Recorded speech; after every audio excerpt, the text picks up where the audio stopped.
आज मैं एक्सप्लेन करने वाला हूँ 2019 में रिलीज हुई एक अमेरिकन हॉरर मिस्ट्री मूवी अवोकेन, जिसकी IMDb रेटिंग है 5.2 आउट ऑफ 10। मूवी की शुरुआत एक छोटे बच्चे को दिखाते हुए होती है जिसे कि एक आदमी सेक्सुअली हॉरेस्ट कर रहा होता है और उसे घसीट कर एक कमरे में ले जाता है जहाँ पर पहले से एक और बच्चा होता है जो कि बाइबल को फाड़ रहा होता है। वो आदमी उसे देखने के लिए उसके पास जाता है, तभी वो बच्चा पलटता है। उसका चेहरा बड़ा डरावना लग रहा होता है। तभी कमरे की लाइटें ब्लिंक करने लगती है और जब लाइट आती है तो आदमी देखता है कि वो बच्चा वहाँ पर नहीं है। वो बच्चा कबर्ड के ऊपर जा चुका था और उस आदमी पर हमला कर देता है। उसके बाद उसकी चीखें सुनाई देने लगती है जिस सुनकर पता चलता है कि वो उसे मार रहा है। अब सीन शिफ्ट होता है एक लड़की पे जिसका नाम कार्ला होता है। वो एक मेडिकल स्टूडेंट होती है जो एक क्लास में थी जहाँ पर उसके प्रोफेसर उन्हें एक बीमारी के बारे में बता रहे होते हैं जिसकी वजह से लोग सोना बंद कर देते हैं और वो तब तक जागते रहते हैं जब तक वो मर नहीं जाते। इस दौरान प्रोफेसर एक आदमी के बारे में बताते हैं जो कि 30 दिनों से सोया नहीं था और कुछ दिनों के बाद उसके साथ साथ उसकी पत्नी और उसके बच्चे की लाश मिली। और प्रोफेसर बताते हैं कि कुछ लोग इसे शैतान का काम मानते हैं, पर मैं ऐसा नहीं समझता क्योंकि उसे यही डिसीज थी जिसमें ना सोने के कारण उसका मानसिक संतुलन बिगड़ गया था और उसने अपनी फैमिली को भी मार डाला। इसके बाद हमें पता चलता है कि कार्ला के भाई को भी यही बीमारी है जिसकी वजह से कार्ला हमेशा उसे ठीक करने का सोल्यूशन खोजती रहती है। इसी के सिलसिले में कार्ला उसी प्रोफेसर रॉबर्ट से किसी ड्रग्स के बारे में बात करते हुए नजर आती है क्योंकि उसे पता चला था कि एक पेशेंट को इसी ड्रग्स की मदद से 1 घंटे के लिए सुलाया गया है। पर प्रोफेसर उसे समझाते हैं कि इससे कोई फायदा नहीं होगा, तुम्हें हम पर विश्वास रखना होगा, हम इसका कोई सोल्यूशन खोज ही लेंगे। और हमें बताया जाता है कि कार्ला के मॉम डैड की मृत्यु हो चुकी है। इसी के सदमे की वजह से उसका भाई सो नहीं पा रहा था। अगले दिन हमें दिखाया जाता है कि रॉबर्ट कार्ला के भाई ब्लैक को ट्रीटमेंट के लिए एक नए सीक्रेट जगह में ले जा रहे होते हैं जहां उसकी मदद के लिए कार्ला की दोस्त एलिस और पैट्रिक आता है। पर कार्ला ये नहीं चाहती थी कि पैट्रिक उसके साथ आए क्योंकि पैट्रिक कार्ला का एक्स बॉयफ्रेंड था। अंदर जाने के बाद उन्हें वहां 2 और पेशेंट नजर आते हैं जिनका नाम क्रिस और एंजिला होता है। उन्हें भी वही ना सोने वाली बीमारी होती है। अब हम देखते हैं कि कार्ला और एलिस रात को रिसर्च कर रहे हैं, इसलिए एलिस कार्ला को सो जाने को बोलती है पर कार्ला नहीं सोती जबकि एलिस सो जाती है। और उसके बाद कार्ला को बुक शेल्फ के पीछे कुछ नजर आता है, इसलिए वो उसे हटाने की कोशिश करने लगती है। पर ये काम वो अकेले नहीं कर पाती, इसलिए वो एलिस से मदद मांगती है और दोनों मिलकर उसे खिसकाते हैं जिसके अंदर से कार्ला को एक बॉक्स मिलता है जिसके अंदर एक बुक और वीडियो टेप्स होते हैं जिनमें से एक वीडियो टेप को वो प्ले करते हैं और वीडियो में कार्ला के डैड विलियम होते हैं। विलियम भी एक डॉक्टर थे और कार्ला के मॉम को भी वही ना सोने वाली बीमारी थी जिसके इलाज के लिए विलियम उन्हें थोड़ी थोड़ी मात्रा में ड्रग्स दिया करते थे। यहाँ पर कार्ला की मॉम के साथ साथ और कई पेशेंट्स होते हैं। विलियम को इस काम को करने में उसके दोस्त रॉबर्ट उसकी मदद कर रहे थे। कार्ला की मॉम फादर से कुछ बात करना चाहती थी, इसलिए वहाँ पर एक फादर भी होते हैं। जब फादर उससे बात करके आते हैं तो वो काफी परेशान होते हैं। फिर वो विलियम को बताते हैं कि वो सारा की आवाज नहीं थी, ये कोई और ही था। उसके बाद फादर अपने सीनियर से ये बात करने के लिए वहाँ से चले जाते हैं। उसके बाद कार्ला बोलती है कि हमें ये टेप रॉबर्ट को दिखाना चाहिए, पर एलिस उसे बोलती है कि हमें ऐसा करने से पहले इन टेप्स को खुद देख लेना चाहिए। अब कार्ला ब्लेक से मिलने जाती है जहाँ पर ब्लेक बाइबल के पेजेस को फाड़ रहा होता है और पास में ही लेटी एंजिला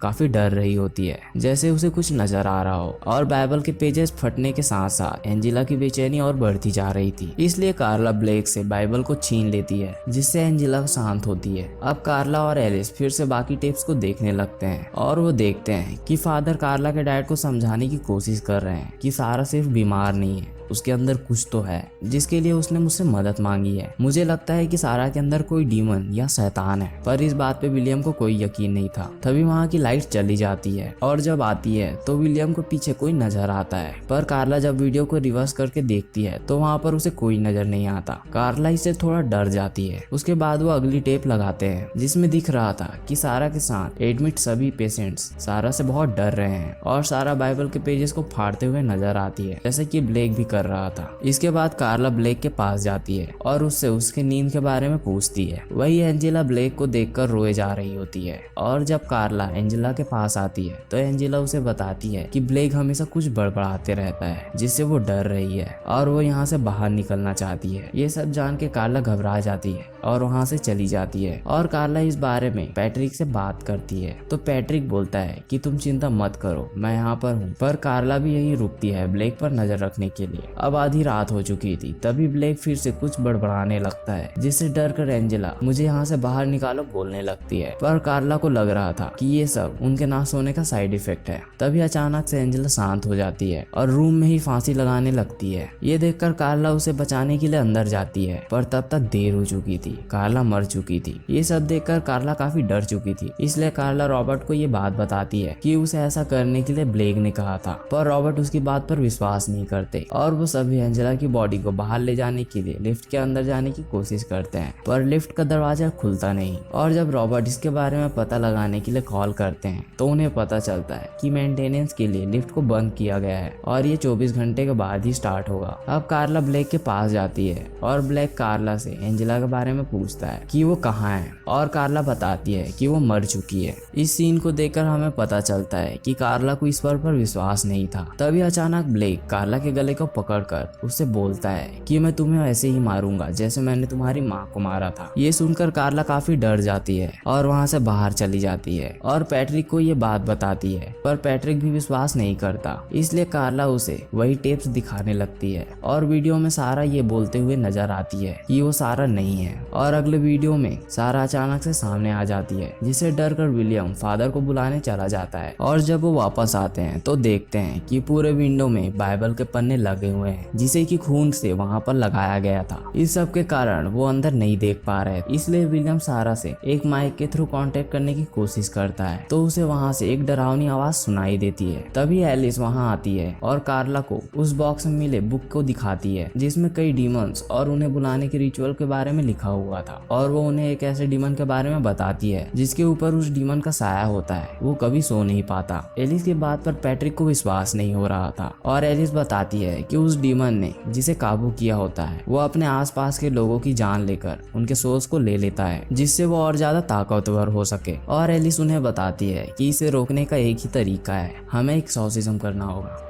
जिसके लिए पैट्रिक तो मना कर देता है, पर कार्ला हामी भरती है। उस रिचुअल को करने के लिए उन्हें कुछ चीजों की जरूरत। इसी को खोजते समय उन्हें एक और टेप मिलती है, जिसे प्ले करने पर वो देखते हैं कि विलियम और फादर सारा को देखने के लिए रूम के अंदर आए हैं, पर सारा पूरी तरह से डीमन बन चुकी है और वो उन पर हमला कर देती है, जिससे विलियम मारे जाते हैं। पर फादर वहाँ से बाहर निकल जाते हैं, पर बाहर रॉबर्ट उसे रोकने की कोशिश करने लगता है, पर फादर किसी तरह से अपने आप को छुड़ाकर एक रूम में आते हैं और उन टेप्स और बुक को सेल्फ के पीछे छुपा देते हैं। उसके बाद उनके चिल्लाने की आवाज सुनाई देती है, मतलब उन्हें मार दिया जाता है। कार्ला इस बारे में एलिस को बताने जाती है, क्योंकि एलिस को इस बारे में कुछ पता नहीं था। तभी लाइट ऑफ हो जाती है और एलिस उन पर हमला कर देती है, क्योंकि उस डीमन ने एलिस को भी पोजेस कर लिया था। पर अचानक से एलिस एक बिजली के तार को लेती है और उसे अपने मुंह के अंदर डाल देती है, जिससे वो मारी जाती है। ये देखकर पैट्रिक को विश्वास हो चुका था और वो मदद के लिए कॉल करने जाता है, जहाँ पर उन्हें पता चलता है कि जिस फोन से वो कॉल करने की कोशिश कर रहे हैं वो फोन तो पूरी तरह से डेड है। अब वो यहाँ से कैसे निकला जाए इसके बारे में सोचने लगते हैं, पर कार्ला बोलती है कि मैं ब्लेक को छोड़कर यहाँ से नहीं जाऊंगी, इसलिए वो ब्लेक के रूम में जाती है।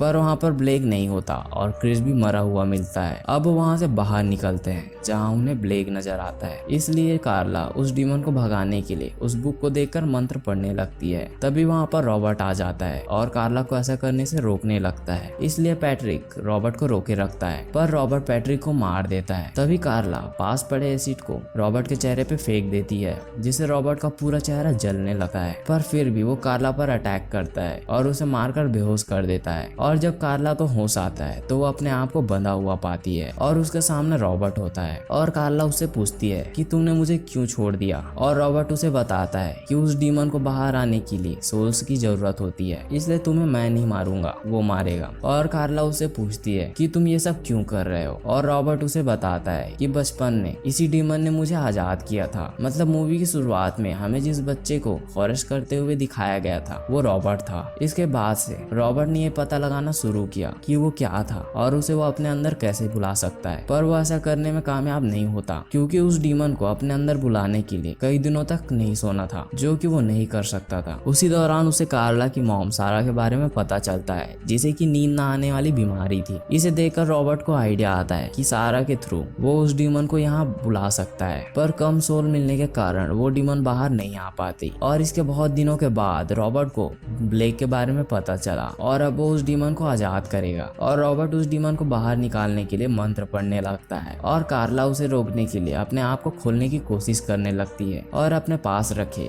एक लाइटर के थ्रू अपने हाथ को खोलती है और उस बुक से इस रिचुअल को तोड़ने वाला मंत्र पढ़ने लगती है। और ब्लैक वहां आता है और तड़पने लगता है, पर रॉबर्ट के मंत्रों का उस पर ज्यादा असर हो रहा था, इसलिए ब्लैक अपने आप को चोट पहुंचाने लगता है। इसलिए कार्ला उसे याद दिलाने की कोशिश करती है कि वो कौन है। तभी रॉबर्ट अपना मंत्र पूरा कर लेता है और उस डीमन को बाहर आने के लिए और सोल्स चाहिए थे, इसलिए वो डीमन रॉबर्ट को पोजेस करके उसे मार देता है और उसकी सोल को भी ले लेता है और कार्ला की ओर बढ़ने लगता है। इसी दौरान कार्ला भी अपना मंत्र पूरा करती है और ब्लेक से उस डीमन को जीतने ना देने को बोलती है, इसलिए ब्लेक भी उसे बाहर आने से रोकने लगता है और अंत में वो डीमन ब्लेक की बॉडी छोड़कर चला जाता है। और अगले सीन में हमें उन दोनों को दिखाया जाता है जो कि हॉस्पिटल में एडमिट होते हैं और ठीक होते हैं और इस तरह ये मूवी खत्म होती है। अगर आपको ये मूवी की एक्सप्लेनेशन / समरी अच्छी लगे तो प्लीज वीडियो को लाइक और कमेंट जरूर करें। Thank you.